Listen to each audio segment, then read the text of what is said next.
ঘরের মাটিতে দাঁড়িয়ে একটা সমাবেশ, সেখানে সাধারণ মানুষের যে একটা উত্তেজনা, তাদের মধ্যে যে একটা উচ্ছ্বাস থাকবে তার বলার অপেক্ষা রাখে না। যে ছবি আমার সহকর্মী সুজিত দেখাচ্ছিল, এই মুহূর্তে প্রস্তুতি তুঙ্গে। আর আজ জোড়া কর্মসূচি রয়েছে শুভেন্দু অধিকারী তিনি ঘোষণা করেছিলেন যে একটা ব্রিজ, যে ব্রিজের ফলে সুবিধা হবে প্রচুর মানুষের, সাধারণ মানুষ তারা কি বলছেন একবার শুনবো। কারণ ইতিমধ্যেই হলদি নদীর পারে পর্যবেক্ষকরা পৌঁছে গিয়েছেন, তারা কোথা থেকে ব্রিজ হবে সেই জায়গা ঠিক করছেন। কি বলছেন সাধারণ মানুষ, শুনবো। আমরা চাইছি যে যত শিগগিরই হোক বিজেপি সরকার এসছে, আমরাও চাই ওনারা পরিবর্তন আনুক, একটু কর্মসংস্থান আনুক, ওনারা কিছু মানে যারা এখন বেকার আছে তাদের জন্য কিছু করুক। এখানে ব্রিজ হলে অনেকেরই উপকার হবে, কর্মসংস্থানও হবে, যাতায়াতেরও সুবিধা হবে। তো আমরা এটাকে খুব খুব আনন্দের সাথে সাদরে গ্রহণ করছি।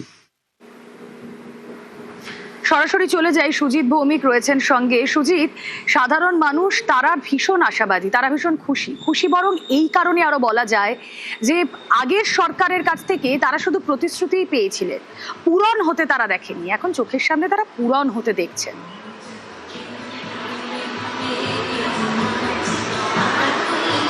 রুবেলা, একেবারে ঠিকঠাকই তুমি বললে। কারণ নন্দীগ্রামের মানুষের দীর্ঘদিনের দাবি, হলদিয়ার মানুষেরও, যে মাঝে যে হলদি নদী তার উপর ব্রিজ হোক, সেটা বুঝেছিলেন ভোট প্রার্থী হিসেবে শুভেন্দু অধিকারী।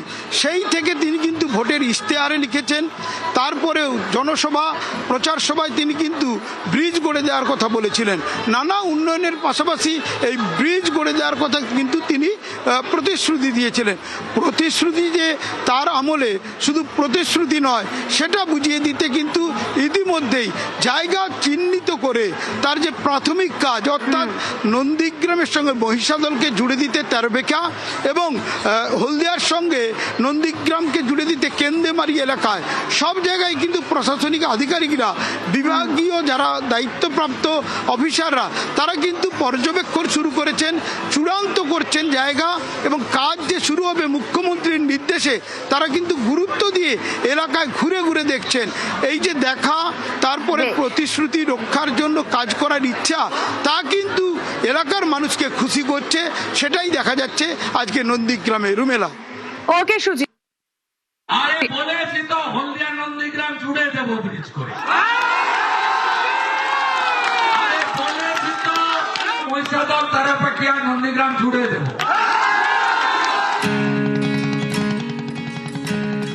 দাদা আমাদের বলেছেন এখানে ব্রিজ হবে, উনি যখন বলেছেন নিশ্চয়ই আমরা আশাবাদী সব জায়গার মানুষের খুবই উপকারী হবে। একপারে নন্দীগ্রামের তেরোপেক্ষা, অন্যদিকে মহিষাদলের তেরোপেক্ষা, মাঝখান দিয়ে বয়ে গিয়েছে হলদি নদী। দুই খেয়াঘাট পেরিয়ে প্রতিদিন হাজার হাজার জনের যাতায়াত। ফেরি পারাপার করতে গিয়ে মাঝে মধ্যেই ঘটে দুর্ঘটনা। স্থানীয়দের দীর্ঘদিনের দাবি ব্রিজ করা হোক। নন্দীগ্রামের প্রচারে বারবারই এই ব্রিজ তৈরির কথা বলেছিলেন শুভেন্দু অধিকারী। সরকার এলে হলদিয়া নন্দীগ্রামকেও জুড়বো, আর নন্দীগ্রাম বয়াল মহিষাদলকেও জুড়বো।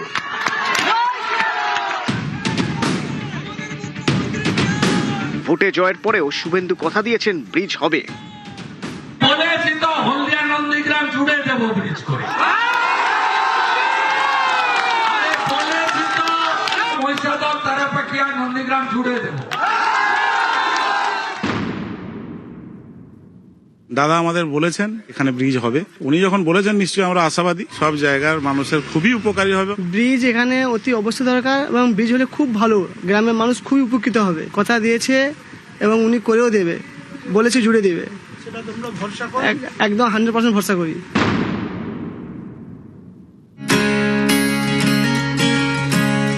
বাংলার শাসনভার এখন বিজেপির হাতে। পরিবর্তন হতেই কমেছে নদী পারাপাড়ায় নৌকা ভাড়া। 7 টাকার টিকিট এখন 5 টাকায়। খুশি নন্দীগ্রাম। ভাড়াও অনেক কমে গেছে, উনি আসার পরিপ্রেক্ষিতেই তার সেই প্রতিফলন দেখা দিয়েছে। তো ভালো লাগলো, খুবই ভালো লেগেছে। খেয়া পারাপারের কি যাত্রীদের ভাড়া কমলো? হ্যাঁ কমেছে, 2 টাকা করে কমেছে। আগে ছিল 5 টাকা, 5 টাকার গায়ে 6 টাকা, তারপরে 7 টাকা করে ভাড়া নিয়েছে, এখন 2 টাকা করে কমে দিয়েছে। শুভেন্দু অধিকারী তিনি কিন্তু ঘোষণা করেছিলেন আগেই যে ক্ষমতা এলে এই যে জলপথ এর উপরে কিন্তু ব্রিজ তৈরি হবে। মানুষ আশায় ভরসা করছেন, তার উপর আশায় রয়েছেন এবার অন্তত এই জলপথের উপর ব্রিজ হবে। ক্যামেরায় পিন্টু সরকারের সঙ্গে সুজিত ভৌমিক, নিউজ 18 বাংলা।